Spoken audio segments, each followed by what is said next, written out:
Hola amigos, bien o no, y saludos desde Medellín. Hoy el tema es cómo leer y cómo cambiar el forma en cómo vamos a leer para practicar diferentes formas con nuestra fluidez, para ayudarnos en otras formas. Ese es el tema de hoy. So, hello again from Medellín. So the theme of the day is reading, but also looking at different ways of reading, how this can help us develop different aspects of our fluency. So let's give you an example. So today, back to the library, and I picked up this book, which is Think Again by Adam Grant. Interesting book.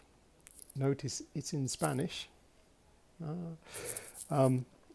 And honestly, it's at quite a high level. This book is not something I'd really be able to translate from Spanish back to English. Why did I pick this? Well, experience has shown me that if I pick things like novels, even ones I've read many times in English, reading them in Spanish is too complicated. The use of, let's say, symbolic language, it's really very, very hard. But what I have found is this type of book, which I found in the business management economic psychology section, if you like, is quite readable. Lots of new words, but the general themes it looks at, because this is sort of like how to improve your thinking,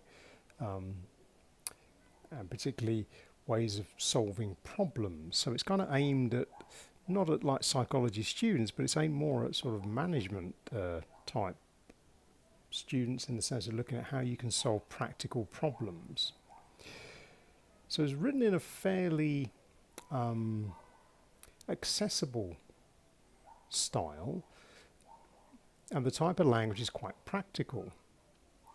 Now, when I've looked at the books in this general section, I did a review of another couple of books of these over the last year, I found nearly all of them to be quite readable, even though the level of vocabulary is very high, it's very complex.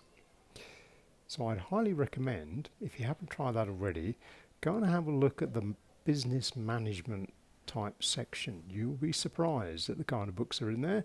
Might not be the thing you first think of, but they're very readable. Okay, so now we've found our book of choice, if you like. How can we change the way we read it to help us improve our fluency?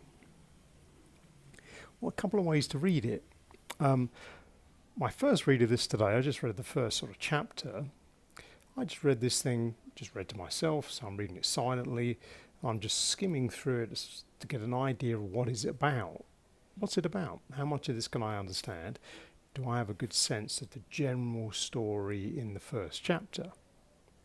Yes. Could I translate it? No. No, that would be a bit of a stretch. There's a lot of complicated phrases in there, but the general idea of the chapter, what was it about? Yeah, I can do that. So what's the next step? Okay, I always say the next step, which I'm going to try tomorrow, is to read it aloud. Para leer en voz alta. So primero es solo leer en silencio, solo para entender el contenido, y después leer en voz alta. So read it to yourself first, understand the content, then read it aloud. So reading aloud is obviously, that's our other test to see, can we cope with the vocabulary? Do we know how to pronounce these words? And while we're doing that, obviously we're going to easily come across some of the new vocabulary. This might be a time to note some of this down. Like the third reading of this, once we've tried reading it aloud, well, we'd go back and look at how many new words are there. How many of these really stop you understanding what you're reading? Because if it becomes confusing, it's like, no, I'm not quite sure what that means at all. That sentence does not make sense. Somewhere in there, you need to translate at least a little bit of it. But generally, I find if you persevere and read maybe the whole page, much of it should make sense. Now, okay, this might vary. You might find, no way, I can't understand any of this at all. Then you'll need to pick a simpler book. But depending on where your level is, you might be surprised. I wouldn't claim my Spanish is in any sense fluent, but I'm able to tackle a book like this. As long as I keep reading and I read through sort of like the whole page, I can still follow more or less. Okay, I know roughly what we're talking about now. I can still understand maybe 70–80% of what I'm reading. As I say, I can't translate it, but I get a good understanding of what's going on. And by then using it to read out loud, it helps me practice new words and phrases, which again are things that I'm probably more commonly going to hear in other conversations. So it's like another way to practice the vocabulary and a bit of the listening. So try that. A couple of different ways to read it. Read it in your head first, just to get a general sense of what's that chapter about. Go back, read it aloud, and start noticing if there's any really new words there that, no, I really don't understand those. Make a note of those. And then go back a third time and have a look at it to see, okay, now I've taken out the words I don't understand. I've made better sense of those.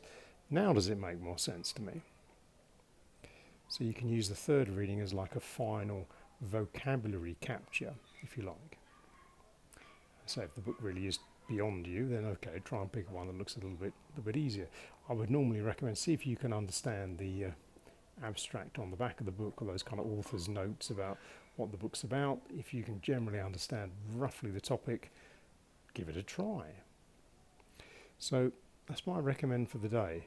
Don't be scared because, oh look, it's not a book for learners. No, very true. But then if we think about it, when we're in conversation with normal people out there in the real world speaking the new language, they're not necessarily talking to you specially because you're a learner. They're talking to you like they do normally with all the rest of their friends. Our job is to decode most of what they're saying so we can understand the general topic we're talking about and use questions to help us better understand what they're talking about. So have a think about that. By using these type of books, I think you'll find it's a nice way to challenge yourself a little bit, go a bit outside of that comfort zone, gets you to practice general sort of summary reading, looking for new vocabulary, reading aloud, see how your voice is going. Who knows, you might learn some interesting stuff. So that's the idea for the day. But for now, from Medellin, we'll say cheerio.